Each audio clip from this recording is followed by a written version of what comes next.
Okay, so this is a design from the guy that did the Vador. I forget his name, but this is a kit that he's offering. You shoot him a C7 Corvette, and this is 27,000. The forged carbon is not yet an option because he does it all himself, so he's not looking to do it.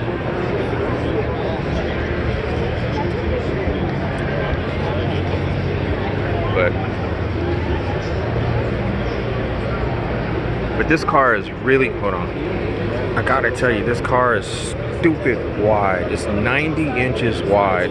I don't know a project that has that kind of width.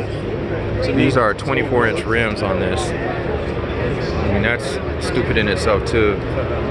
But 90 inches, man, you're gonna have a problem with, like, if you ever have to call AAA, that's a wrap. Like, I don't even know how you would move this car in an emergency. You'd have a serious problem. You have to have a custom trailer. And I'm willing to bet you're gonna probably have to take your wheels off. I ran into this just moving my Porsche around. I learned, oh wow, I didn't see this back, hold on. Now, on this whole 90 inches tip, 90 inches is the widest I've ever heard. You're gonna get into probably having like custom trucks that wide.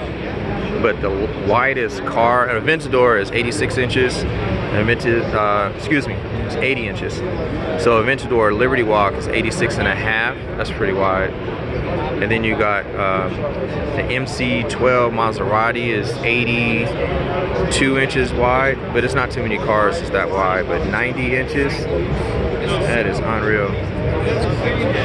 That's maximum like in a car parking spot.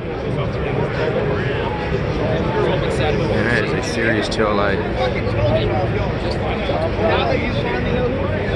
The cool thing is that on the last day you see these cars fire up and you go in the parade.